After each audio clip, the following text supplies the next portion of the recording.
বন্ধুরা, অনেক দিন আগের কথা। মদনপুর জঙ্গলের পাশে একটি ছোট্ট গ্রামে বাস করত এক গরিব বৃদ্ধ মহিলা। আর তার একমাত্র সম্বল ছিল একটি ছাগল।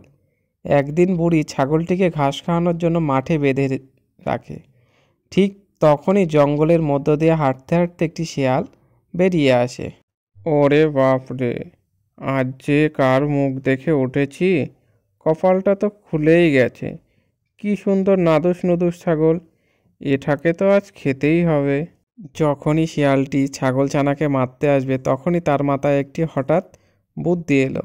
না না, এখন খাওয়া যাবে না, আমি এটাকে বাড়ি নিয়ে যেয়ে পালন করব। অনেক বাচ্চা হবে, আর আস্তে আস্তে আমার অনেক ছাগল হয়ে যাবে, তখন আমি আমার ইচ্ছা মতন খাবো। শেয়ালের যেমন ভাবনা তেমন কাজ। ছাগলকে তার পিঠের উপর চড়িয়ে নিয়ে তার বাড়ির দিকে এগোতে লাগলো।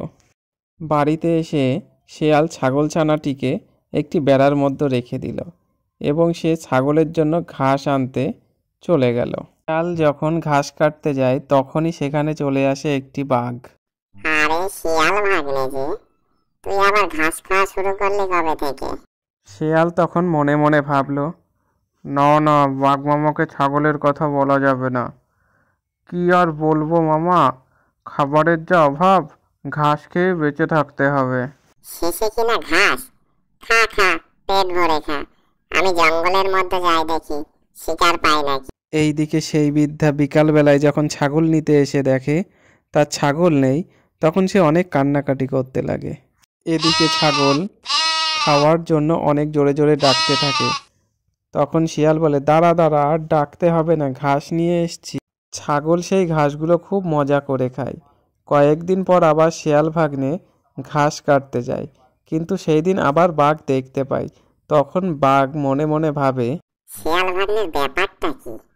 রোজ রোজ ঘাস খায়, ব্যাপারটা ঠিক সুবিধার লাগছে না। আজকে পিছন পিছন যেতে হবে। বাঘ পিছন পিছন শিয়ালের বাড়ি আসে এবং গাছের পিছনে লুকিয়ে থাকে। ওরে ভাগ্নে, এ তো দেখছি ছাগল চাষ করছে, আর আমাকে বলে কিনা সে রোজ ঘাস খায়। ও বাবা, কি সুন্দর ছাগল, আমারও বাচ্চা আছে দেখছি। এখন যাই, সুযোগ বুঝে আবার আসবো। শিয়াল ছাগলকে ঘাস দিয়ে যখন চলে যায় তখনই আবার বাঘ মামা আসে। বাঘকে দেখে ছাগলগুলো অনেক জোরে জোরে ডাকতে লাগলো। চুপ চুপ, একদম কাঁদিস না, তোরা আমার সঙ্গে চল, ভালো ভালো খাবার দেব। এই বলে বাঘের পিছন পিছন ছাগল চলে গেল। কিছুক্ষণ পর যখন শিয়াল বাড়ি ফিরল, এসে দেখে যে তার ছাগল নেই। এ কি, আমার একটাও ছাগল নেই, কে নিয়ে গেল আমার ছাগল? কোন মুখ পোড়া চুরি করলো? যাই দেখি, বেশি দূর হয়তো যেতে পারেনি। শিয়াল এদিক ওদিক ঘুরতে ঘুরতে যখন বাঘের গুহার সামনে আসলো তখন সে ছাগলের আওয়াজ শুনতে পায়। ও তো আমার ছাগল, বদমাশ বাঘ আমার ছাগলগুলি চুরি করে নিয়ে এসেছে। বেটাকে উচিত শিক্ষা দিতে হবে, আমাকে একটা মানুষের সাহায্য নিতে হবে। যাই দেখি গ্রামের দিকে। শিয়াল তখন হাঁটতে হাঁটতে গ্রামে সেই বুড়ির বাড়ি চলে আসে। কেউ কি আছো? একটু বাইরে আসবে। আমাকে তুমি ক্ষমা করে দাও বুড়িমা, তোমার ছাগল আমি চুরি করেছিলাম। তারপরে শিয়াল সব কথা সেই বুড়িকে বলল। তারপর সেই বুড়ি ও শিয়াল জঙ্গলে যায় এবং বাঘের গোয়ার সামনে যেয়ে দেখে তার ছাগল ও তার ছানারা তখন ঘাস খাচ্ছে। কে রে তুই? তোদের এত বড় সাহস, আমার ছাগল চুরি করতে এসেছিস? বাঘ যখন দেখলো ওই বুড়ির হাতে একটি লাঠি রয়েছে তখন বাঘ বলে উঠল, আমাকে প্রাণে মেরো না, এই নাও তোমার ছাগল নিয়ে যাও।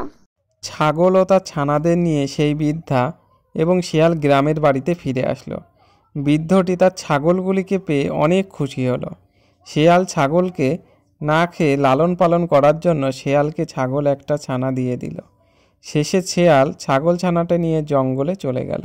বন্ধুরা, ভিডিওটি যদি ভালো লেগে থাকে অবশ্যই ভিডিওটি লাইক এবং চ্যানেলটি সাবস্ক্রাইব করবে।